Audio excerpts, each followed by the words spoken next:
السلام علیکم ورحمۃ اللہ وبرکاتہ۔ مکرم سامعین گرامی، ابھی ملک بھر میں اور سوشل میڈیا کے سارے پلیٹ فارم پر جس واقعے کا بہت چرچا ہے اسی کو سامنے رکھتے ہوئے انشاءاللہ ہم 3 اہم سوالوں کے جواب آپ کے سامنے دینے کی کوشش کریں گے۔ پہلا سوال تو یہ ہے کہ جو خودکشی کر لیتے ہیں کیا ان کے لیے مغفرت کی دعا جائز ہے؟ ان کے لیے ہم معافی اللہ سے مانگ سکتے ہیں یا نہیں مانگ سکتے؟ دوسرا سوال یہ ہے کہ جو اس طریقے سے مرد ہو یا عورت خودکشی کر لیتے ہیں تو ان کی روح کہاں بھٹکتی ہے، ان کی روح کہاں رہتی ہے؟ کیا وہ جو مجرم ہیں اس خودکشی کرنے والے کو ستانے والے لوگ ہیں ان سے آ کر بدلہ لیتی ہے یا نہیں؟ اس بارے میں شریعت کا کیا نقطہ نظر ہے؟ اور تیسرا یہ کہ آج کل لوگ خاص طور سے لڑکیاں یہ خودکشی کرنے پر کیوں اتارو ہیں، اس کے کیا اسباب ہیں؟ انشاءاللہ ان تینوں سوالوں کے مختصر جواب آپ کے سامنے ہم دینے کی کوشش کریں گے۔ جہاں تک پہلے سوال کا تعلق ہے کہ کیا خودکشی کرنے والے کے لیے مغفرت کی دعا کرنا جائز ہے، اللہ تعالیٰ سے کیا ہم یہ گزارش کر سکتے ہیں کہ اللہ تعالیٰ آپ اس کی مغفرت فرما دے، تو اس سوال کا جواب سننے سے پہلے ہمیں یہ سمجھنا پڑے گا کہ خودکشی کرنا گناہ ہے، ہمیں یہ ماننا پڑے گا۔ امام الانبیاء سرکار دو عالم صلی اللہ علیہ وسلم نے جو وعید بتائی ہے وہ اتنی خطرناک اور رونگٹے کھڑے کر دینے والی ہے کہ دنیا میں اگر کوئی مرد یا عورت اس روایت کو اپنے پیش نظر رکھے تو وہ کتنا ہی ڈپریشن میں ہو، کتنا ہی اس پر ظلم ہو رہا ہو، لیکن وہ اتنی بڑی غلطی کرنے کی کوشش بالکل نہیں کرے گا۔ اسکرین پر آپ کے سامنے روایت ہے، حضرت ابو ہریرہ رضی اللہ تعالیٰ عنہ راوی ہیں، صحیح مسلم کی روایت ہے، حضرت امام الانبیاء رسول خدا صلی اللہ علیہ وسلم نے فرمایا کہ جس نے لوہے کے ہتھیار سے خودکشی کی تو جہنم کی آگ میں وہ ہتھیار اس کے ہاتھ میں ہوگا اور وہ اس سے اپنے پیٹ کو ہمیشہ زخمی کرتا رہے گا، اور جس نے زہر پی کر خودکشی کی تو وہ بھی جہنم کی آگ میں ہمیشہ ہمیشہ اس زہر کو گھونٹ گھونٹ کر پیتا رہے گا، اور جس نے پہاڑ یا کسی اونچی جگہ سے گر کر خودکشی کی تو وہ بھی جہنم کی آگ میں ہمیشہ ہمیشہ پہاڑ سے یوں ہی گرتا رہے گا۔ یہاں اصل میں عائشہ کے قصے میں ہو یہ رہا ہے کہ ان بیلنسنگ ہو رہی ہے۔ ہم عائشہ کی ہمدردی میں، اس کے شوہر، اس کے ساس سسر سے انتقام کے جذبے میں اس بڑے گناہ کی شناعت اور قباحت کو بالکل بیان نہیں کر رہے ہیں، بس ایک ہی طریقے سے سوچ رہے ہیں کہ اس کے شوہر کو گرفتار کرو، اس کو پھانسی دے دو، ساس سسر کو گرفتار کرو، وغیرہ وغیرہ سے۔ ہمیں اس گناہ کو بھی اپنے پیش نظر رکھنا ہے کہ یہ بڑا گناہ ہے، امت کے سامنے اس گناہ کی قباحت، شناعت، اس کی خطرناکی کو، سنگینی کو ہمیں بیان کرنا پڑے گا۔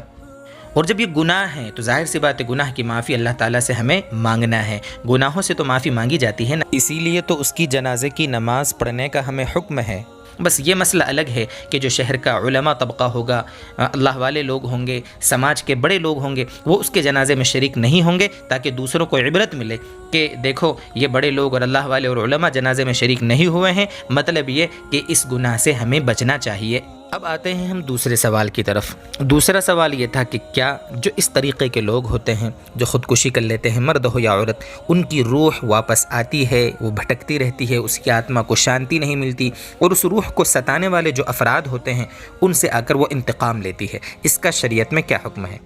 دیکھو دوستو بزرگو، یہ بات بالکل قطعاً شریعت کے خلاف ہے۔ اس طریقے کی سوچ اسلامی نہیں ہے کہ اس کی روح بھٹکتی رہتی ہے۔ یہ جو بھٹکنے کا جو تعلق ہے نا، یہ تو بس صرف اور صرف فلموں سے، ہر جو موویز ہوتی ہیں اور جو ڈرانے والی فلمیں ہوتی ہیں نا، وہاں سے یہ لوگوں میں بات آئی ہے کہ روح بھٹکتی رہتی ہے۔ نیک لوگوں کی جو روحیں ہوتی ہیں وہ علیین میں ہوتی ہیں، بد لوگوں کی جو روحیں ہوتی ہیں وہ سجین میں ہوتی ہیں، یعنی کہ مرنے کے بعد روح کا ایک ٹھکانہ ہے، وہ اپنے ٹھکانے چلی جاتی ہے۔ آتما بھٹکنے کی بات یہ شریعت کے بالکل خلاف ہے، کوئی آتما بھٹکتی وٹکتی بالکل نہیں ہے، اس کو اچھے سے ذہن میں رکھیں۔ اب آتے ہیں ہم تیسرے سوال کی طرف۔ تیسرا سوال یہ تھا کہ دنیا میں خودکشی کا گراف اتنا کیوں بڑھ رہا ہے؟ آئے دن اخبارات میں ہم دیکھتے ہیں، آئے دن خبروں میں سنتے ہیں، واٹس ایپ کے اوپر خبریں آتی ہیں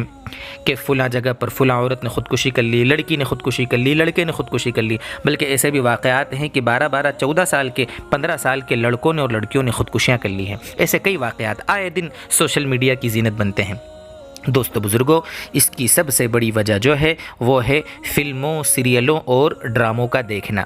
وہیں سے سب کچھ سیکھا جا رہا ہے، وہیں سے ہمارا کلچر پروان چڑھ رہا ہے، جو ان میں دکھایا جا رہا ہے اس کو ہم زندگی میں عملی جامہ پہنانے کی کوشش کرتے ہیں۔ وہاں جو کچھ دکھایا جا رہا ہے، جو خواب دکھائے جاتے ہیں، ان کو اپنی زندگی میں ہم ان کو شرمندہ تعبیر کرنے کی کوشش کرتے ہیں۔ یہ اس کی جڑ ہے جو مین ہے،